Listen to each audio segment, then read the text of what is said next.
ملک فارس پر ایک بادشاہ حکومت کرتا تھا۔ وہ بڑا رحم دل اور انصاف پسند تھا۔ اس کا بیٹا شہزادہ رحمان بھی اپنے باپ کی طرح دلیر تھا۔ بادشاہ کو شکار کا بہت شوق تھا۔ وہ اکثر گھنے جنگلوں میں شکار کھیلنے جاتا۔ ایک دفعہ گرمی کا موسم تھا۔ بادشاہ کا دل شکار کھیلنے کو چاہا۔ حکم کی دیر تھی، تمام انتظامات ہو گئے اور بادشاہ شکار کے لیے چل پڑا۔ سارا دن بادشاہ شکار میں مصروف رہا کہ شیر، چیتے، باراسنگا شکار کیے۔ شام ہوئی تو یہ شکاری قافلہ واپسی کے لیے چل دیا۔ ابھی آدھا سفر طے کیا تھا کہ بادشاہ کو ایک نہایت خوبصورت ہرن نظر آیا۔ بادشاہ نے فوراً کمان میں تیر جوڑا اور نشانہ لے کر چھوڑ دیا۔ لیکن ہرن کو ایک بھی نہ لگا اور ہرن جھاڑیوں میں غائب ہو گیا۔ رات کا اندھیرا جنگل میں اترانے لگا تھا۔ ہرن کے بچ نکلنے پر بادشاہ کو غصہ تو بہت آیا، لیکن کیا کر سکتا تھا؟ اندھیرا ابھرتا جا رہا تھا، اس لیے اس نے واپس جانا ہی مناسب سمجھا۔ بادشاہ نے گھوڑے کی بھاگ موڑی اور ایڑ لگانے ہی والا تھا کہ رات کی خاموشی کو چیرتی کسی کے رونے کی آواز اس کے کانوں میں پڑی۔ بادشاہ چونک پڑا۔ آواز کسی عورت کی تھی۔ اس ویران اور بھیانک جنگل میں عورت کہاں سے آ گئی؟ پہلے تو بادشاہ یہ سوچ کر گھبرا گیا کہ کوئی بھوتنی یا چڑیل تو نہیں، لیکن پھر اسے خیال آیا کہ ممکن ہے اور کوئی مظلوم عورت ہو۔ رونے کی آواز قریب سے آ رہی تھی۔ بادشاہ گھوڑے سے اتر آیا اور لگام تھام کر اس کی طرف بڑھا۔ درختوں کے جھنڈ میں ایک پرانا کنواں تھا جس کی منڈیر پر ایک نہایت ہی خوبصورت عورت بیٹھی رو رہی تھی۔ اس کا رنگ دودھ جیسا سفید اور بال سنہری تھے۔ اس نے پھٹ پرانے کپڑے پہن رکھے تھے۔ بادشاہ نے نزدیک جا کر بڑے نرم لہجے میں پوچھا، اے خاتون، تو کون ہے اور اس ویران جنگل میں بیٹھی کیوں رو رہی ہو؟ میں اس ملک کا بادشاہ ہوں، مجھے بتاؤ کس نے تم پر ظلم کیا؟ عورت آنسو بہاتے ہوئے کہا، اے بادشاہ، میرا نام نگینا ہے، میں پڑوسی ملک کی رہنے والی ہوں۔ میرا باپ مر گیا تو چاچا نے ساری جائیداد پر قبضہ کر لیا اور مجھے جنگل میں خونخوار جانوروں کا لقمہ بننے کے لیے چھوڑ گیا ہے۔ یہ کہہ کر عورت زور زور سے رونے لگی۔ بادشاہ کو اس پر رحم آیا۔ بادشاہ نے اسے اپنے ملکہ بنانے کا فیصلہ کیا۔ اس کی پہلی ملکہ تو کئی سال ہوئے فوت ہو چکی تھی۔ بادشاہ نے نگینا کو گھوڑے پر بٹھایا اور واپس چل دیا۔ تھوڑی دور ہی گیا تھا کہ اس کے وزیر اور محافظ مل گئے جو اسے ڈھونڈتے پھرتے رہے تھے۔ بادشاہ ان کے ساتھ واپس محل میں لوٹ آیا۔ اگلے دن بادشاہ نے نگینا سے شادی کر لی اور وہ ملکہ نگینا بن گئی۔ گھر گھر ہاس گھی کے چراغ جلنے لگے، ہر طرف نو بتیاں اور نکارے بجتے رہے۔ ہر اعلیٰ اور ادنیٰ خوشیاں منا رہا تھا کہ ایک دن بادشاہ کی شادی کی خوشی میں جشن منایا جا رہا تھا۔ شہزادہ رحمان کو بھی بہت خوشی ہوئی تھی۔ وقت اسی طرح گزرتا چلا گیا، مگر نئی ملکہ آنے کے کچھ ہی عرصے بعد بادشاہ کی طبیعت خراب رہنے لگی۔ وہ دن بدن کمزور ہوتا جا رہا تھا۔ شہزادہ رحمان، وزیر اعظم اور دوسرے درباری بڑے پریشان ہوئے۔ ملک کے بڑے بڑے مشہور حکیموں نے علاج کیا، مگر کوئی فائدہ نہ ہوا، حتیٰ کہ بادشاہ بیمار ہو کر چارپائی سے لگ گیا۔ اس نے کھانا پینا بھی چھوڑ دیا تھا۔ اب تو شہزادہ رحمان بوکھلا اٹھا کہ کیا کرے۔ دور دور کے ممالک سے حکیم منگوائے، لیکن بیماری کا علاج تو ایک طرف رہا، یہی نہیں پتہ چل سکا کہ مرض کیا ہے۔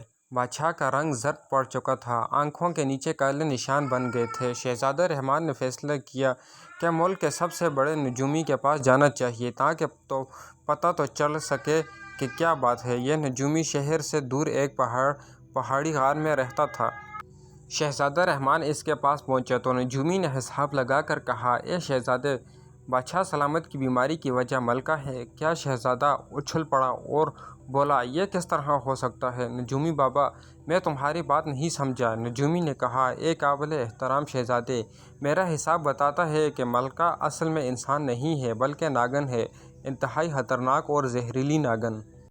سنو، جب کوئی سانپ 500 سال کا ہو جاتا ہے اور ان 500 سالوں میں کسی انسان کی نظر اس پر نہ پڑی ہو تو اسے یہ طاقت حاصل ہو جاتی ہے کہ وہ جب چاہے انسان یا کسی بھی جانور کا روپ دھار سکتا ہے۔ ملکہ بھی ایک ایسی ہی ناگن ہے جسے روپ بدلنے کی طاقت مل چکی ہے اور وہ اب بادشاہ کے جسم میں اپنا تھوڑا تھوڑا زہر داخل کر رہی ہے۔ نجومی بابا، اگر تم صحیح کہہ رہے ہو تو ایک بات سمجھ میں نہیں آتی کہ آخر ناگن کو بادشاہ سلامت سے کیا دشمنی ہے؟ وہ انہیں مار ڈالنا چاہتی ہے۔ نجومی نے دوبارہ ذائچہ بنایا اور کہا، شہزادے، حضور، آج سے 10 سال قبل بادشاہ سلامت نے جنگل میں ایک ناگ کو ہلاک کر دیا تھا، اور وہ کالا ناگ اس ناگن کا بھائی تھا اور یہ انتقام لے رہی ہے۔ ناگن اگر چاہے تو ایک ہی بار ڈس کر بادشاہ سلامت کو ہلاک کر ڈالے، مگر وہ اپنا زہر تھوڑا تھوڑا بادشاہ کے جسم میں داخل کر رہی ہے تاکہ وہ سسک سسک کر مرے۔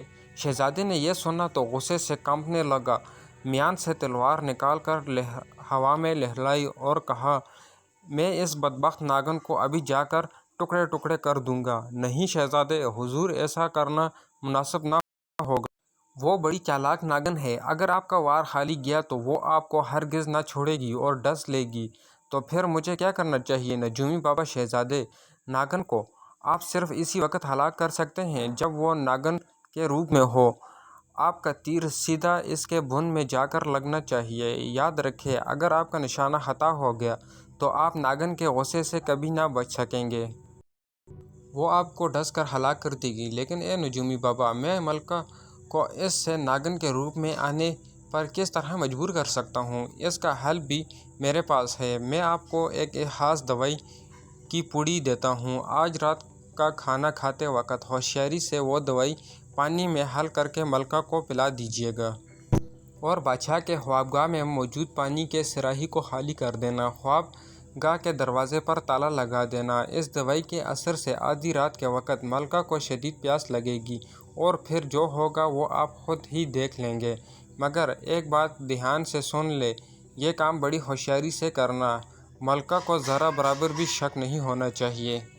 نجومی بابا، جیسا آپ نے کہا میں ویسا ہی کروں گا۔ یہ کہہ کر شہزادہ واپس محل میں آ گیا۔ رات ہوئی، کھانے کا وقت آیا تو شہزادے نے بڑی ہوشیاری سے دوائی ملکہ کے پانی کے گلاس میں ڈال دی۔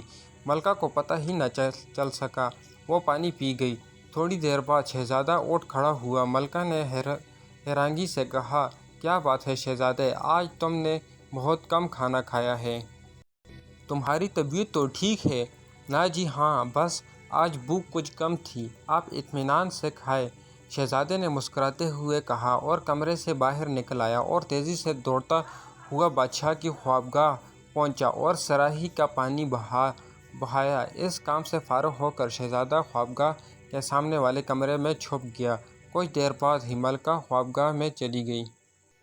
شہزادے نے فوراً نجومی کی ہدایت کے مطابق باہر سے تالا لگا دیا اور خود تیر کمان لے کر روشندان میں بیٹھ گیا۔ بادشاہ اور ملکہ مستری پر پڑے سو رہے تھے۔ رات آدھی سے زیادہ گزر گئی تو یکا یک ملکہ کو زوردار پیاس لگی۔ وہ اٹھی اور صراحی سے پانی لینا چاہا، مگر صراحی تو شہزادے نے پہلے سے ہی خالی کر دی تھی۔ ملکہ نے دروازہ کھول کر باہر نکلنا چاہا، لیکن دروازہ تو بند تھا۔ شہزادہ رحمان روشندان میں چھپا بیٹھا یہ سب منظر دیکھ رہا تھا۔ دوائی کے اثر سے ملکہ کو ایسی زبردست پیاس لگی کہ اس کا منہ کھل گیا۔ اسے یوں لگا جیسے خلق میں کانٹوں کا جنگل آ آیا ہے۔ ملکہ پریشان ہو گئی تھی، کہاں سے پانی حاصل کر کے پیاس بجھائے۔ خوابگاہ سے ایک چھوٹی سی نالی باہر کو جاتی تھی۔ یہ خالی نالی گندے پانی کی نکاسی کے لیے بنائی گئی تھی۔ ملکہ نے فیصلہ کیا کہ ناگن بن کر نالی کے راستے سے باہر جا کر پانی پینا چاہیے۔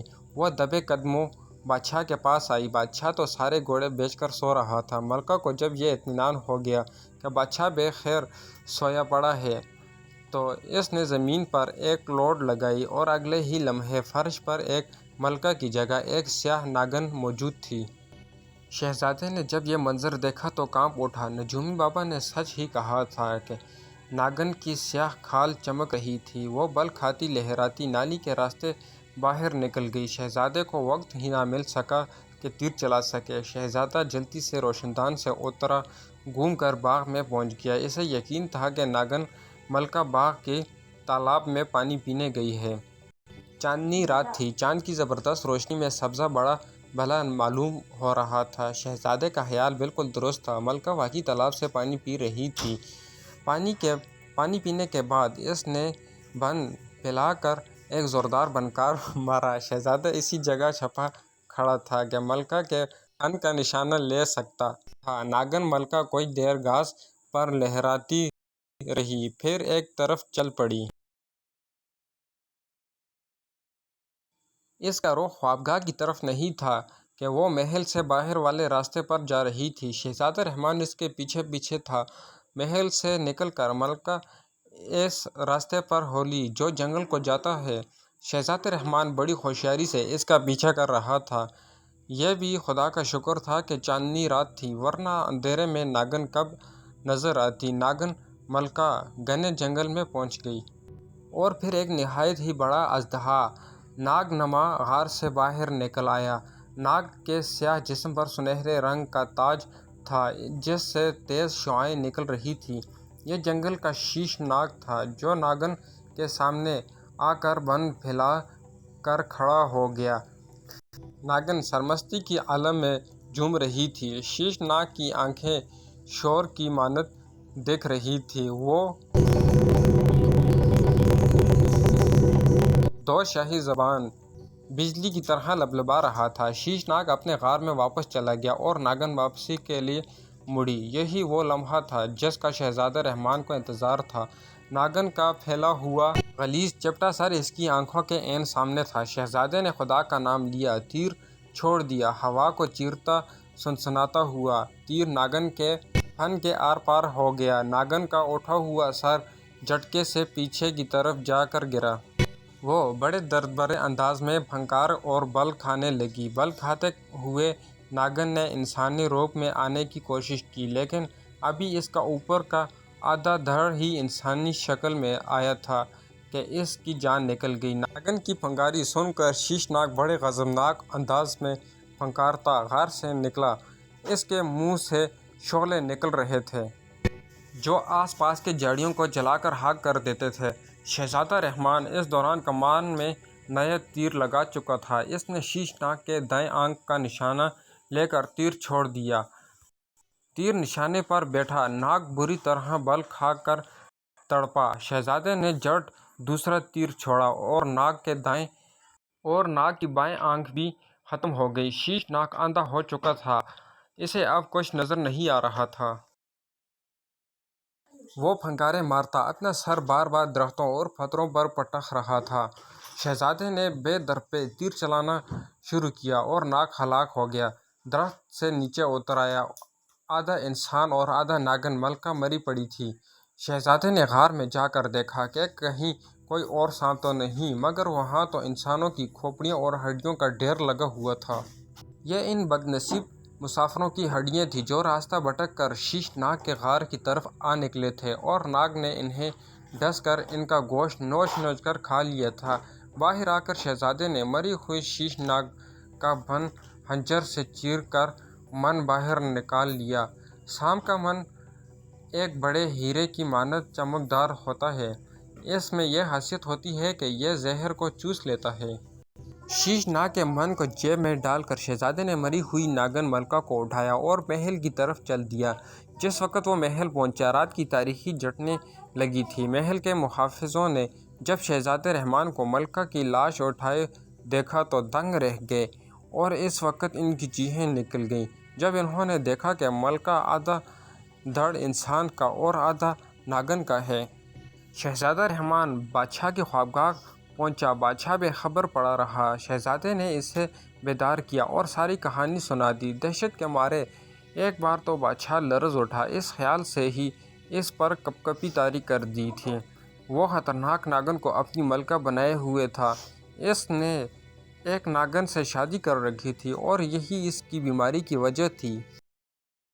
یہ ناگن ملکہ کا زہر ہی تھا جس نے بادشاہ کو بیمار کر رکھا تھا، کیونکہ اپنے ناگ بھائی کا بادشاہ سے وہ انتقام لے رہی تھی۔ بادشاہ نے شہزادہ رحمان کو گلے سے لگایا اور کہا، بیٹا، تم نے اپنی جان پر کھیل کر اس خبیث ناگن کو ہلاک کر کے مجھے نئی زندگی دی ہے۔ ابا حضور، یہ تو میرا فرض تھا۔ اچھی اولاد تو وہ ہوتی ہے جو اپنے ماں باپ کی خدمت کرتی ہے اور ان کا ہر حکم مانتی ہے۔ یہ کہہ کر شہزادہ رحمان نے شیش ناگن کے من کو جیب سے نکالا اور بادشاہ کے منہ سے لگا دیا۔ من نے فوراً ناگن کا زہر چوس لیا اور بادشاہ بھلا جھنکا ہو گیا۔ اسی وقت ناگن ملکہ کا جسم تڑ تڑ کر کے جلنے لگا اور دیکھتے ہی دیکھتے وہاں راکھ کے چھوٹے سے ڈھیر کے سوا کچھ نہ۔ شاہ فارس نے تخت و تاج اپنے بیٹے رحمان کے سپرد کر دیا اور خود یاد الہی میں مصروف ہو گیا۔